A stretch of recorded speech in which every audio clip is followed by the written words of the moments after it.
right, guys. So we're here today with a different idea. We're gonna do something a little new. We're gonna try doing a bit of a podcast-like structure where we're gonna talk, and then we are going to draw something post conversation, and it will appear on screen as you see us talking. So we're basically just gonna draw whatever we're talking about. If me and Angel end up talking about Pokemon, we'll end up drawing some sort of Pokemon or something like that. And if we end up talking about Christmas, we'll draw something Christmassy. So we need a topic. Yeah. What do you like? What do you like to talk about? What do I like to talk about? Yeah. Right now, there's only one thing. We know what it is. Yeah, you tell me. It's Pokemon, dude. It has to be. The new game is so hyped. Dude, I still haven't even played that game. You I don't know why you just don't jump on the bandwagon, and you have a Switch available to you. Just get it. Yeah, well, okay. To be fair, I'm watching my girlfriend play here and there. Yeah. I'm also just doing randomizers at the same time. So like playing 2 or 3 Pokemon games at the same time is like overwhelming. You could come back to the randomizers though. Yeah, it's kind of hard though, because like you start going into a groove. You could be doing raids with us. I'll get there. I kind of want to wait till my girlfriend beats the game, or when I have more downtime with the Switch. I'll start up my own. You don't want to have to fight her off. Yeah. Like I'm like I don't want to take her. Like I don't think you can take her, honestly. No, she'll destroy me. She's playing through her first run, and usually like I let her just like enjoy the game by herself, because like I tend to like just go straight through it. Yeah. I don't like to read what the story's about most of the time. Yeah, I can see it's usually pretty convoluted and weak. Apparently a lot of people play Pokemon for the story, which is something I learned this generation. So many people were complaining that the story was weak, but you get people like me who we only battle. I only battle. That's all I care about. This is the post game. So like I was so happy that the story was incredibly streamlined and short. Yeah. And then I see people complaining like, "Oh, where's it at?" I'm like, "Who cares?" I agree. Who cares? All I care about is, "Oh my god, we got this Pokemon that looks like it's gonna sweep everything." Comes with Choice Band on it as its ability. You like the game for the mechanical reasons. Yeah, exactly. The mechanics of the game. The competitive aspect of it. That's the biggest part for me as well. Mm-hmm. I love the competitive stuff. I don't like the meta. I don't like meta per se.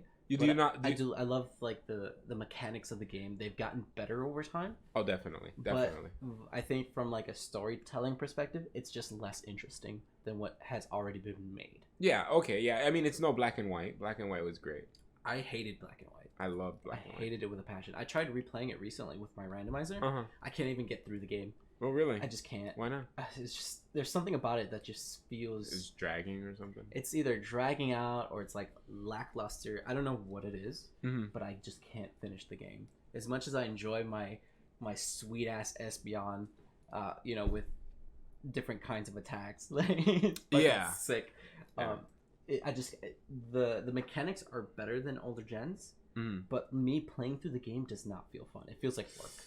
Oh, that's never good. I mean, if you're working when you're playing the game, who cares? My favorite gens is like 3 and 4. It's something that's like it's more on a cosmic scale. It's like it seems so much darker in theme. I don't know. It's told better and it doesn't drag out. Like the problem with Sun and Moon personally was that there was literally like 40 minutes of gameplay before you did anything. Okay. Because there was so much heavy story. It's like I don't care. RPG lore dump, like it's like here's 40 minutes of content before you start battling for the first time. Yeah, and then it's like lackluster for the rest of it. It's like it's being shoved down your throat instead of you being like, all right, here's a few things. I personally like Sun and Moon. I don't get me wrong, the start of the game is a bit slow. Yeah, but that was one of those games where I tried to rush through it, so I turned off. I put text speed to fast. I turned off animations. I did all that. And I tried to rush to the post game as quick as possible. But in the process, the story actually caught me up and got me raveled in it. Yeah. And I was like, holy crap, this is a good story. Like, so I can't quite understand what you mean. I do get The beginning of the game is essentially just a series of cutscenes that they force you into, and that's pretty rough. But this game, down your throat, dude. In Sword and Shield, you can actually stop the cutscenes. Okay, that's nice. So that's always nice because I hate it every 5 seconds. Your rival comes and asks you to battle. It's like, dude, God. I just got out of a gym. Chill. Yeah, and it's funny how you mentioned that because like I'm playing Generation 4 for the first time again right now. Wait, for the first time again? Within the recent years. Oh, okay. Like I've played 3, maybe 4 times in the last couple of years. Oh shit. But I'm playing 4. Gen 4 is Diamond Pearl. Okay, Platinum. Diamond Pearl is great. Yeah. Yeah. I'm playing Platinum again right now, and there's different instances, or even Heart Gold and Soul Silver, where like you get into a cutscene where like, oh, you get the exclamation point over your character's head, and it's like, oh, yada yada yada, this is happening, save me, help me, cool. You're like, I'm gonna go do that. You walk out of the building, it happens again. Someone walks up to you, hey, yada yada yada yada. Yada yada yeah, yada. You're constantly saving the world. All right, cool. Yeah, let's go do that. Yeah. I hear a lot of people complaining about that. Yeah, and like that once in a while is fine, but like there's a point in time where it's literally 6 of those back to back. Yeah. I'm like, why? It's like, all right, apparently there's no police in this place. There's no. You are police. You are the police. You're the firefighters. Yeah. You're everything. You're the hero. Well, here's the thing. The new game. I don't know if you care for me to spoil it. I will be playing it eventually, so I'll take it with a grain of salt. Okay. You can tell me what you think. It wouldn't be a major spoiler. So I'll say this: it doesn't spoil anything, but it might spoil a little bit, but it's very minor. Essentially, there is like world-ending catastrophes that'll happen. Nice. But you're put in your place in the story. They're like, no, you're just a kid. Go do your thing somewhere else, and I'll handle it. And then like the adults actually handle it, which is something I've heard people bring up. And I do think that's a pretty cool aspect because it's always nice when you're not the one saving the world. I mean, of course you end up saving the world because it's Pokemon, but it's nice that they at least acknowledge that you're just a child. Yeah. Yeah, it's always been, I think that's a good thing because originally, like, ultimately, like, the game, like, the first generation was like, hey, you're here to become the greatest Pokemon master. Yeah. Like, this is your journey, right? Then you go to Pokemon 2, which is gold, and silver, crystal, silver, and like that's like you're gonna be dominating the world now. Here's 2 regions. Yeah, this is your goal. This is your story. You're gonna go up. This is gonna be like this. The story's gonna go how you want it to go. There's some stuff going on that sometimes you need to stop Team Rocket. Once in a while, they're just in the way. They're just in the they're just like here's your bad guys. You run into them sometimes. Okay, and then like 3, it's like you actually, like this is Ruby Sapphire. You're actually saving the world, like actually being the hero. Okay. Because Groudon and Kyogre and the 2 teams, Aqua and Magma, they want to actually destroy the world. Yeah, they want to either destroy it one way or not. They say they're saving it, whatever. It doesn't matter. Ultimately, it will result in like the world being destroyed. So it's which makes no sense. It's just one of those things that the theories behind it are like, whatever. They're bad guys. They're irrational. That's the point. And it's like you become wrapped up into it, and there's a different feeling between like, Sun and Moon, where it's like, here's all this stuff. I'm gonna shove this story down your throat, and this is exactly who you're playing, versus like if you're playing, There's no interpretation of your character. Yeah, is that what you mean? Yeah, it's like it tells you exactly who you are and what your place is. But in like Generation 3, it's like you're just caught up into it. How you feel about it is up to you.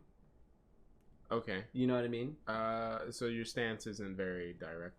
It's kind of like the whole Skyrim series. They do that in there too, where the older games like Morrowind, they gave you a lot more freedom, and as the games progress, you have so much like. You have no agency at all. You're forced into like saving the world before this happens. And it's like, well, Morrowind, you might just completely, don't even care. The world goes to shit, and you don't have anything to do with it. Yeah. So they just take away your freedom of purpose. Yeah, and it's just like it's a whole other feel, I think. And the best part about most of those generations is just like you can infer what's going on with little or text. Like they'll tell you a few lines and it was over. Maybe a few people tell you a few things, and you like pick up the story by reading it rather than the whole thing. You're saying like you click on the TV or something, and then the TV prompt gives you like all background information. Yeah, like you can find lore. You start piecing these things together, and in like the newer stuff, that doesn't happen to you. It just slaps you in the face with it. You know, it's kind of like I don't know if you know anything about like the lore for Legend of Zelda for the 64, like Ocarina of Time and Majora's Mask. I know some of it. What about it? So like there's like a story, there's like lore behind it based on what you find in the game and put things together. Yeah, so, there's a million theories. Yeah, because it's so not direct. Oh, so you like that open interpretation? Yeah, that's what makes it interesting for me. Okay, as a player to just like find the story. No, I'm starting to put it together. Like I'm enjoying the world because I'm finding pieces of the story. It feels like you're in the world, not you are the world. Yes. Yeah. You know what I mean? And things like Sun and Moon kind of take away from that. I don't know. Like Omega Ruby and Sapphire is probably the best series for me because they give me the freedom to do whatever I want, catch any of the Pokemon. But isn't that the game that does it the least though? Because you have to save the world in those games. Yeah. But I mean, it was just there was so much in that game to begin with. I honestly part of the story. Based on what you're saying, it sounds like you would really like Sword and Shield. But picking the game, Ruby and Sapphire seems like the opposite choice of what I would think. So I'm not entirely sure, but I do think it sounds like you would like the kind of gameplay that Sword and Shield is. I mean, you're not going to get some fantastical high fantasy story. You're gonna get a simple Pokemon game. You're a simple kid in a Pokemon game. I mean, don't get me wrong. I still got the bullshit of like this child beating the crap out of like champions and stuff like that. Which, come on. I mean, that's the whole basis, right? Yeah. And from what you're telling me, it seems like I might enjoy Sun and Shield. I mean, Sword and Shield. A little more story-wise than the previous editions. Yeah, you'll definitely like it more than Sun and Moon. Yeah, like I hated it sounds like you really didn't like Sun and Moon. Yeah, I was jaded by X and Y. It was just I cared less and less about the story after Generation 4. Huh. The mechanics of the game were so good. Balance changes, abilities, like mechanics of the actual game. With the exception only gotten better. With fairies. With the exception of fairies, the typings, stupid. So dumb. But yeah, with the exception of that, the mechanics of the actual Pokemon games have gotten so good. But everything else has become more lackluster for me. Okay. Like the updated graphics, great. Awesome. But there's always something nostalgic about playing like personally, I don't care at all about the graphics. Yeah. It's cool that they're in 3D. Don't get me wrong, that's awesome. Agree. But I mean, if a game is good, a game is good. Exactly. If the mechanics are there and that's fun, it's great. Like I don't care if it's in 3D or not. Yeah. Well, same here. Yeah. No. But like I know that's like a deal breaker for a lot of people. I'm like, I don't give a shit, dude. I'll play without the animation. There was such a vocal minority complaining about the graphics of the game. I've seen those. That really messed with me because the game is amazing. It's definitely better than Sun and Moon. Personally, I like it better than X and Y. That's fair. So it's kind of shocking that people are this upset about such minute details. It seems like they're just complaining for no reason. Personally, I don't know. I feel weird about it. Like I think most of the complaints are coming from what the Pokemon company, like sponsored dudes or the guys who are running the games, what they were promising isn't what they delivered. You know what I mean? Like no one cares. Everyone's played the Pokemon games and never complained about the graphics. What did they promise that they didn't deliver on? So like I think they were like saying that it's like going to be a brand new revolutionary game. This game is different than any other Pokemon. They delivered that 100%. There's no game like this game. I haven't played it, so I don't know myself. Well, I can tell you right now, you can't compare it to any other Pokemon game because the mechanics around how the game loop, basically the core game loop, the mechanics that it's based on are totally different. Right. Which we're not talking about. We're talking about the graphics. Oh, were we? Yeah. because that's what like most of the people were complaining about. Like, well, I thought you were talking about what they delivered, what they were promising and delivered. Yeah, and that's one of the biggest problems. Like they were saying that it was going to be like groundbreaking for a console game, yet there's like a lot of small stuff that seems like dumb. Like I've seen like ads and stuff and like not ads, I'm sorry, like YouTube stuff saying like looking at some of the details in like something like a tree. I've heard of the tree. I've heard of the tree. Like trees or the tree texture, or like the legendary Pokemon. Why people care so much about this tree texture? I don't know. It's one of those things where it's like it's so small, it should have been taken care of. You know what I mean? It's like, okay. So let me tell you this: would you rather have a game where the central aspect of the game, the core component of it, is very solid, and you have really, really rough details, or would you have the inverse? Would you have really refined details with a really rough core aspect of the game? You already know the answer. Like, I don't give a shit about the graphics. That doesn't matter to me. Okay. Personally. But I understand why people are upset with that. You know what I mean? It's like, it's supposed to be brand new, like they redid all of the models. You know, like I don't care that like, you know, half of the Pokemon Dex is not there. That doesn't matter to me. Okay. You know, it's like small things. Like there was one video I seen recently too, where like they did like N64 programming on, where like they would have a walking animation for this legendary Pokemon and literally spin it like if it was on a disc. Okay. But it had the walking animation instead of literally turning him around. And that bothers you? Yes, because it's supposed to be a bigger game. It's like a bigger game. It doesn't bother me. Budget. Yeah, it's a AAA budget. It's like it's supposed to be the best game that they've ever made. That's what they were saying. It doesn't bother me personally because I don't give a shit. But I can see why someone would get upset with something that small because it seems lazy. This is exactly what I was referring to. I think people are nitpicking. Oh, 100%. Because okay, I know what you're talking about. You're talking about the legendary. Oops, sorry, I kicked the mic. You're talking about the legendary dog. There's a scene where he turns around and he doesn't have a turning animation. Yeah. Okay, so first of all, the reason why that happened is because it's a quadruped, right? Okay. If it was a person, you can spin it on its axis and it would look fine for the most part. Right. But since it's a quadruped, it looks really jarring to see it. Yeah.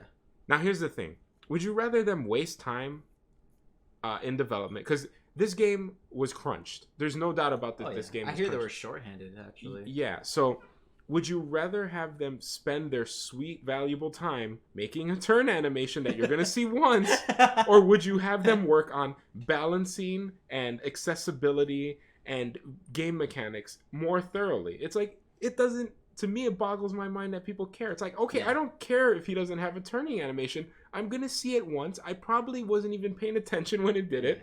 I was probably reading the lines of text rather than watching the character movement. Yeah. There's so much more that people could be focusing on. This tree has a shitty texture on it. Who cares? Honestly, who cares? Because when I'm in battling... Does it matter? I'm not looking at that tree texture. I agree. I totally agree. Maybe the people complaining just need to get good and start paying attention to actual... The real problem. Yeah. Pay attention to the fucking game and you'll probably do better than if you spent your time staring at trees. Like, that's super funny. Yeah, I think, like I said before, like, those things don't bother us because, like, we understand how things are. But, like, for people... I'm just saying, I'm playing nitpicking, man. I'm playing devil's advocate. Yeah, that's fine. I enjoy a good argument. Yeah, so, like, I think for the company made a mistake by saying this is going to be their best game ever. By saying this is revolutionary, that gets someone's hopes up to the ceiling. So to revolutionize Pokemon, it's going to take a big bar. It's going to take a gamble. They definitely revolutionized the game. There's no doubt about it. I mean, saying it's the best Pokemon game ever is a stretch because the Pokemon series has very large shoes to fill. Right. But 100% it's revolutionized the way the game works. They're making it so much more easy to make competitive Pokemon. They're actually making a lot of quality of life changes, which are huge. And the way for example, a lot of the core game loop revolves around you searching for raids. that has never been a thing in Pokemon. It is 100% revolutionized because of that aspect being so core to everything you do. So they took Pokemon Go. They added the positives of Pokemon Go, and That they left out the aspects that might upset the more competitive crowd, which makes sense. It's debatable because some of those honestly, the Pokemon Go mechanics are pretty cool when it comes to easeability. Like, it's really easy to make competitive Pokemon in Pokemon Go, and that's one thing that I think they might underestimate our acceptance of. Yeah. But I don't know. I think, leaning into like making Pokemon competitive, like accessible via the actual game, is fucking great. It's welcomed, right? You don't want to have to hex your Pokemon in, because then it feels like you're just cheating, and it's like the game kind of loses reason to play it. 100%, and it's like it took forever to make one Pokemon back in the day, where like you had to breed certain Pokemon. It was a week. It took a week in the original Red and Blue, I swear, to get a competitive Pokemon. Oh my god, it was impossible. Yeah, and if you screwed up, forget it. You were done. Like it was literally the worst. Yeah. Like, accidentally killed one too many Machokes or that stupid Geodude that pops up, and forget it. Yeah. The whole Pokemon's ruined. I would 100% welcome that, and like I would play the game legitimately. At that point, like I currently play only Showdown because I'm not going to go through the fucking process of hacking anything. Yeah. To get those Pokemon in my game. Well, it sounds like you would really enjoy Sword and Shield. I really hope you try it at some point. Yeah, I'll definitely do that. Okay, so one thing I really like about the new Pokemon, I really enjoy a lot of them. My favorite, I think, out of all of them, as stupid as it is, it's the Grapploct. You ever see him? I have no idea. So, you know how we were talking about Hawlucha earlier? Yeah. He has a Luchador rival now. In Grapploct, who's also a luchador. Is he a fighting bird? He's so here's the thing. He's an octopus. What? And he uses one of his legs as a belt, like the big heavyweight belt. Like, and the thing is, he's not water.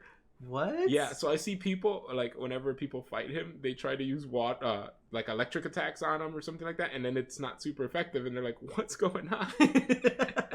Why is this not hitting this octopus for super effective? It's because he's only fighting. It's pretty great. What the fuck? A fighting octopus? He abandoned the water to fight someone? Yeah, apparently he's so pissed. That's wild, dude. He's so pissed he walked on land. Like, come get these hands. I hear octopus can take over the world at some point. Hey, they're really smart. They're the strongest contenders. Yeah. That's super funny. If you had to make a 6-stack Pokemon team. A 6-stack? Okay. That's not... competitive, but you'd have to pick 6 Pokemon. What would it be? Personal favorites? Yeah, personal favorites. Ooh, I mean, there's one that's easy, and that's Gyarados. I would run Gyarados 100%. Right, makes sense. He's just my favorite Pokemon. He's actually good. Man, okay, it would have to be Shaman. I love my boy Shaman. He's not good, but I just like him. We're talking not competitive, right? Actually, let's say not competitive, no legendaries. Non-competitive. Well, he's a mythic. And mythical, legendary and mythical. I kind of group them up. Those aren't competitive, by the way. So, no, not the mythical ones. The Shaman's sure as hell not competitive. I think he's an OU. No, he's low. He is low. Yeah. He might be UU or RU because he's got grass typing. It's terrible. Yeah. Okay, so non-mythics, non-legendaries. Yeah. It would have to be Gyarados, Snorlax, because Snorlax is just so good. He's pretty good. He's so good. Curslax. Unstoppable. Ooh, that's nice. Yes, thick fat too, right? Thick fat, but you want to use Gluttony. Gluttony for the berry. The berry. That's right. Recycle berry. Recycle it, Yeah, keep doing that. Fuck that noise, dude. It's so good. It's so good. Really good. I'm trying to get one in the game currently right now. Makes sense. This is a thinker, so if I was put on the spot here, I kind of can't think of a lot of the other. Yeah, I mean, you could always change it up. You can draw it out for your. Yeah, that's true. I could draw it out. That'll be quick. I will draw it actually. Since I can't really think of my team right now, you'll be seeing it on screen as I'm talking about it. Yeah. I think that's fair. Because there's so many good ones. That's the thing. It's hard to choose. There's almost 1,000 of them now. Almost. I think we're up to like 800 and something. Yeah. And or maybe 900. I don't. With the new Pokemon, we're in the 800s. Because we were at 802 or something like that, right? We were at not 7 something. Okay. And with the new 80 new Pokemon or some shit, we'll be up to about 800. Yeah, we should be in the 800s. Jeez, somewhere. That's a lot. It is so much. Yeah, it's very understandable. Thank you. It's very understandable why they can't add every Pokemon to the game. I think if you want them to model that many Pokemon, that is insane man hours. So much work, dude. That is a lot of expense just to add the models to the game. Yeah, it's almost improbable. I mean, the game would be delayed for a very long time at the very least. Honestly, it's fine. It's not like we're not getting them. We're getting them at some point. Yeah, like DLC. Yeah, well, they already said Pokemon Home is going to be a thing in January, so we'll get them then. Yeah, we'll get them then. I'm more interested. How do you feel about Pokemon Home, actually? I don't know anything about it. So it's, from what I understand, it's Pokemon Home, or it's Pokemon Bank. And it's going to be accessible through mobile. Okay. And the Switch. How would that work? What's the point? I don't honestly know. It hasn't been said directly what this is all very early, so this is all speculation and what people have been able to glean off of how they word things. But it's gonna work like Pokemon Bank, and you will be able to send Pokemon from Pokemon Bank to Pokemon Home, but it's a one-way trip. Once they head into Pokemon Home, you can't bring them back out, which is fine because typically you want your Pokemon to go forward. You don't really care if they go backward. Yeah. I don't know. I mean, it seems interesting. Like, it'd be nice to like look at my Mons via phone. Well, how do you ever get the impression that maybe it's allowed on Android because they're gonna allow you to take your Pokemon from Pokemon Go as well? I think that's what the idea is. That's amazing. Which is not bad. But like in Pokemon Let's Go, your conversion rate is fucked up. Terrible. It's so bad. I was actually wondering about that. Yeah. So I did it for the first time maybe a month ago. I took a 2300 CP Pokemon. Is that it should be noted that I haven't played Let's Go, so I don't. I was just gonna kind of walk you through it. That's the only Pokemon game I skipped. In Pokemon Go, let's say for Jolteon, his max CP at level 40 is 2500, I think. Let's just assume 25. Whoops, my bad. It's 2500, right? I took a 2300 Pokemon that capped out at 25, threw it into the game. Okay. It converted into a level 15 Pokemon. Level 15? Level 15. They reduced the CP depending on where you are in the game, I think. Okay. But the conversion rate's not great. I can have a perfect Pokemon in Pokemon Go at max level, and it won't convert into a level 100 perfect Pokemon. How much do you care about level? That's the thing.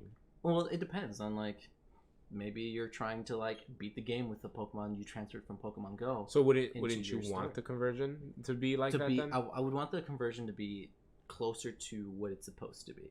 Okay. So if you assume, but then you'd steamroll through the game. It depends. Maybe they should level cap it. I think that's what they do. They CP cap you. You have 4 badges. You can only put Pokemon in from CP 100 or 2000 is your cap. Okay. But it doesn't translate to one. It's not 1 for 1. No, of course not. I mean? Of course not. It's they dumbed it down ridiculously. Well, in the current games, it's significantly. You can level up a Pokemon from 1 to 100 in 3 minutes. Jesus. Yeah, the candies are broken, but in the best way. Okay. Because you don't. You don't want to spend hours leveling up your Pokemon, so you just grind is real. You just do a couple raids, like me and my buddy have. You know, you know Hav. Yeah. But for the people listening at home, our buddy Hav, we do raids, and I've gotten enough candies to get a Pokemon from 1 to 100 in about 30 minutes. That's crazy. If that.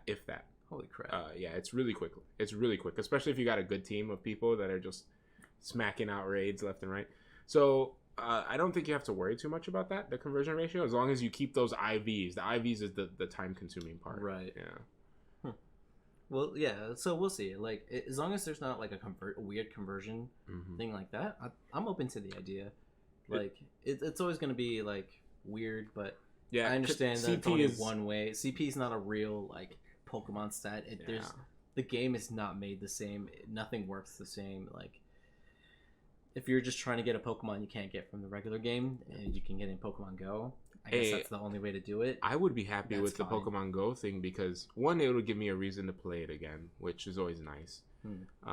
Two, because the shinies, I hear it's really cool. Yeah, it's easier to get shiny, so that's always nice for me. I mean, don't get me wrong, I like shiny hunting to an extent, but it's very brutal. I have to really want the Pokemon. I can't. Yeah. I really can't. For me, it was a shiny Porygon. That took so long. I think it was like 900 kills or something like that. 900 chain. Yeah, it was ridiculous. Yeah, no, I wouldn't do that. Yeah. But yeah, I think since the new game doesn't have all the Pokemon, Pokemon Go will eventually have all the Pokemon. It's only on Gen 4 right now, I think. Okay. Maybe. Yeah, I think it's only at Gen 4 right now. They're slowly genning through. Yeah, there's every year they're cycling through the new gens. So they'll eventually have all the Pokemon.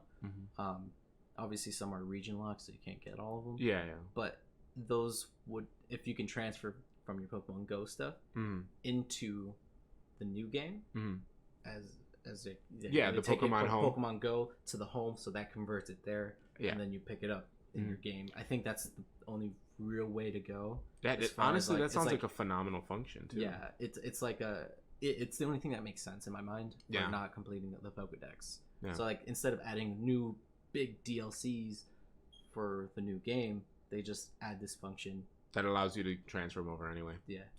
It's gonna be a one-way trip, but like that's what you want anyway. Well, it said it was a one-way trip from Pokebank to Pokemon Home. I think you might be able to take your Pokemon from Sword and Shield that you got from Pokemon Go, and I think you might be able to put them back in Pokemon Go. You definitely don't want to do that. Yeah, that's a waste of a Pokemon. Don't do that. It's not worth it, dude. Oh, man. Dude, just transfer the Pokemon from your Go account to finish your decks in the Sword and Shield franchise. Don't do the other way around. I hope it works exactly how we're saying it does, because that would be amazing. It would be great. A lot of this is just speculation, like we said. So. The quality of life would just go through the roof. Yeah, because with the exception of people who don't play Go, but that's like trade bait. Yeah, nothing wrong with that. So did I tell you what happened with my living decks that I had on Pokebank? No. Basically.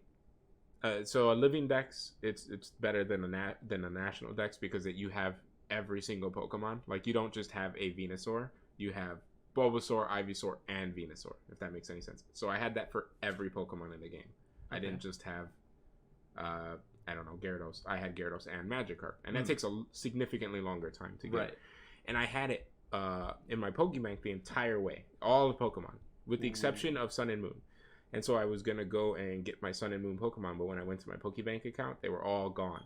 That's right. They did a whole sweep of it. They destroyed all of them. And not only did I have my national decks on there, but I kept every single team from all the games that I used competitively, and they were each on there. Oh my and God. And they all got wiped. So I lost all my competitive teams.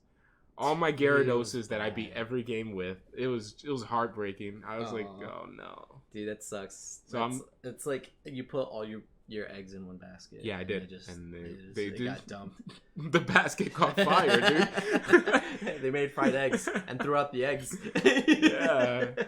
Oh man. Oh dude, that feels bad. Dude. It felt bad. Honestly, it was kind of soul crushing, but I've gotten reinvigorated with Sword and Shield to do it again. Hopefully Pokemon Home is a little more safe.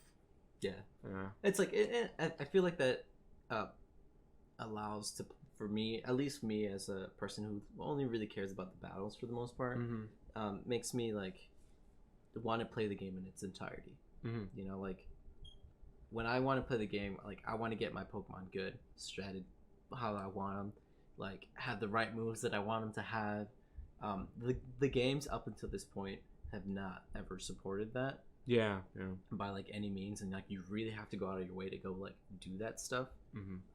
And I've never, out of all the years I've been playing Pokemon, I've played every single generation. Yeah. To its completion. With the exception of X and Y, because they got stolen when I was playing. Ouch. So I never rebought it. But I played all of them through completion. without doing like the full national Pokedex. I've never finished any of the Pokedexes Okay. because I didn't care for it. Yeah, I mean, unless you're shiny hunting, it's kind of pointless. Yeah, I never bothered doing that genuinely. Mm-hmm. But like, if I had a team that I can roll with, that I'm happy with, that's easy to make, Yeah. and I can just go around the overworld Catching stuff.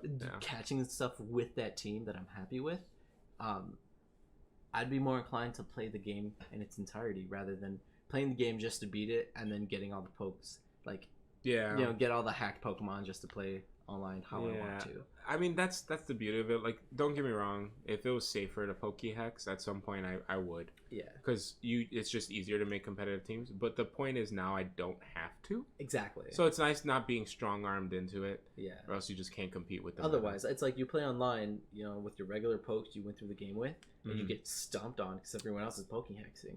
Yeah. Well, you see, I don't agree with that because I think most Pokemon that you make competitively, they're good enough. I mean, unless we're talking like the highest echelon of competitive play, I don't think it really matters because everybody's always like, okay, I'll give you an example. I'm making a Ferrothorn in Sword and Shield, and Ferrothorn uses Gyro Ball, so he wants the slowest possible speed. Right. And so right now I have a Ferrothorn with max IVs and speed. Technically, if he was a competitive Pokemon, he should have 0 IVs in speed. Right. Or 1 or whatever the lowest is. And so everybody's like, oh, he's going to lose now because he's not a real competitive Pokemon. But that's not true at all. Yeah. Chances are I'm never going to notice that unless I'm facing like a Trick Room team. It's something that I'm just not going to notice. Right. Realistically, it's going to come up 1 in 100 games, and I'm willing to take that offset chance. For now. Yeah. It's like you start to feel those things when you are playing the competitive scene. If you're playing like casually, and no one's like inclined to Pokehex. We're gonna go to the VGC route this year too. Oh, it's a rough game. Too. It is rough, especially because people have been in it for so long. Yeah. But what I'm saying is like, you won't feel it if you're playing casually. That's the best way to play. Honestly, playing Pokemon casually, like casual battles, is honestly the best way to play. It's just the most fun. None of that shit matters. It's just like you're just playing the game because that's like genuinely how you enjoy the game. Yeah. But the competitive side of that is like you will feel that difference in IVs when you're playing competitive because every Pokemon that exists is made perfectly how they intended to make it. Yeah. You take a specific stat to knock out a specific Pokemon at a specific speed tier, for example. Yeah. It's like I have to outspeed this one guy, otherwise you get swept. Yeah, I get that. But I don't think you'd feel it. I think that's only if I was in the highest echelon. Like I said, which I don't anticipate me getting there. Chances are, we totally we're middle out like everybody else. Yeah. So if I feel that, then obviously I'll do something about it then. But I don't anticipate that it's going to matter, especially for the upcoming months where it's like really basic everyone's battling. just playing the game. It's fine. Like playing on Showdown is when you feel it. Showdown. So like very competitive. Or at least it can be. It's supposed to be competitive. That's how you learn how your Pokemon works. But if you're playing the regular game, it should be fine. Yeah. Especially if like no one's forced to hack their Pokemons, like Hackmons, into the game. All your online games should be fine. The problem is that everyone was forced to hack their Pokemon to have good Pokemon, so that mattered because they were making competitive style Pokemons versus like a casual style Pokemon. Like you're obviously not maxing out like all of your stats at that point because you're playing casually. It's not a competitive thing at all. But as far if you're playing competitive, that shit will matter, and you don't feel it until you see the numbers. When you do those damage calcs. Yeah, when you oh my god, like you don't understand how big a fucking like a Swords Dance is in comparison to a Dragon Dance in damage. Oh, it's huge. Oh my god, it's a 50%. It's so big. It's like 2 stages is so much. 2 stages double, 1 stage is 50%. It's literally a 50% boost. That's a lot. Crazy. Yeah. Like a Shell Smash can make your attack from 300 to 600 rather than 450. That's huge. It's so crazy. And like competitive, that's when those matter. But if you're playing casually, you can get away with it. Yeah, it's like fuck. It's not bad. I enjoy that more than competitive, to be honest. Yeah. I like. I don't even know what you'd call it. Not casual competitive, light competitive. It's just whatever. It's just casual. I don't like being extremely hardcore to the point where it's live and breathe the competitive scene, but I like it to the point where it's like if someone wants to play me competitive, I'm like, oh, I got a team. Let me, let me bust it out. I may not play as well as the highest competitive players, but at least I can play with the competitive players. That's what I like. It's like the step above casual, but not like hardcore. That weird gray area. Yeah, that's kind of like where I like to sit because like, yes, I can learn the meta, what's top tier, like all the stupid competitive strats. Like I don't care for that stuff. I actually like coming from left side and using Pokemon that aren't in the meta. personally, so much more fun. In Pokemon, I think one of the most potent things you could do is surprise the hell out of your opponent. Yep. The minute you surprise them with something out of left field, they lose the game. Yeah. I think recently I saw a VGC Pokemon Championship of this year. Yeah. And there was one team where they used Umbreon. An Umbreon? An Umbreon. Whoa. I think it was Masters Finals. So he went through a lot. So he just knew about something that no one else knew about. They just weren't ready. Yeah. Like everyone else was running Incineroar. Yeah. For whatever reasons, I'm not gonna get into it. But they were running Incineroar. The typical strat was like Incineroar, Groudon, a mix between either Xerneas or Yveltal. Mm-hmm. And then like sometimes you'd see like a Mega Gengar. Okay. But this guy had Umbreon. He got all the way to the finals. He lost at the finals. Freaking Umbreon. Unfortunately, he was really It's because that Umbreon. Yeah, but it may have been the reason why he got so far. Yeah, that's what's crazy. You just, especially in those games where 9 out of 10 teams are the same. Yeah. Or at least not the exact same, but 4 out of the 6 Pokemon are the exact same. Yeah. And then you have an alternating counter strategy or whatever. Yeah. But yeah, you see an Umbreon and you're just like, what the fuck is this guy doing? Yeah. Why is he here? when Primal Groudon first came out, I found that Porygon Z can one-shot Groudon, and during that time, I remember that. Yeah, that damage calc was ridiculous. I was like, man, I can't beat this fucking Pokemon. Nothing OHKOs him, dude. man. I couldn't figure it out. I was like, all right, I need something with neutral damage with no resistances. I was like, normal type works right now. I'm gonna look into it. I was like, I know Porygon Z. My brother liked him. I remember him having a really good, high special attack stat. So I went to the calculator, and it's like he had like Technician or some shit. Yeah. Or he had some hella stab stuff. It was the normal ability. If he had stab with the ability, it gave double the amount of stab or something like that. Yeah. Some ability that did more power. Yeah. I'm like, dude, Hyper Beam can OHKO. Hyper Beam a Groudon. Nobody sees that coming. No one see it coming. I won like 7 games straight. Yeah, because people throw it out and they're like, it's not gonna die, and then boom. They had no idea. They're like, Porygon. What? And then after like a week or two, it started going crazy, and like people were starting to like use it. Oh, people caught on. People caught on. I'm like, this is such a dumb tech. It gets countered so easily. But like when it first came out, no one saw it coming. Yeah, because it's Porygon Z. Yeah. Or whatever it is. Like whatever version of Porygon I was using. It was so fucking hilarious. That's awesome. It was so great. And I found out recently, Golduck. Golduck? Golduck can OHKO him right now. That's pretty nasty. Yeah, and the great thing is about it is he has Cloud9. Mm-hmm. Yeah, he stops weather conditions. He stops Primal Groudon's weather conditions. Yeah. So he can hit him with a Hydro Pump. That sounds like it's just a good meta call, honestly. It seems so good. It's like in VGC, you can make it work. Yeah. I wonder what the current VGC is going to be ridiculous, so. We'll see.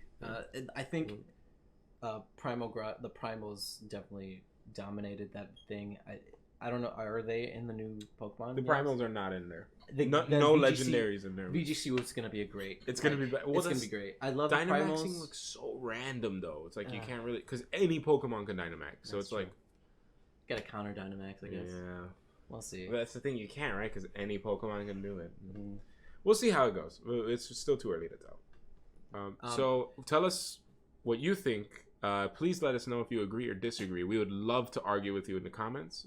I know we both feel strongly about Pokemon, Right. but we don't want a flame war. We want an honest discussion. So if you can bring anything to the table, and you can thoroughly present your position with some sort of nuance or intellectual Yeah. capabilities, we'd be more than happy to discuss this and even argue with you. Yeah, and you know, like I'm playing devil's advocate. I haven't played the new game yet. Yeah. It's been like a week since it came out so far, I think. Yeah. I haven't touched on it, but a week as of recording. I'll get to it eventually. I mean, who knows? I might not even give a shit about the story. Like, yeah, I'm down for the mechanics. That's always been the biggest problem for me. But I need to know, what are your guys' favorite Pokemon, and what kind of 6 deck would you make that's not competitive, but just made of your favorite Pokemon?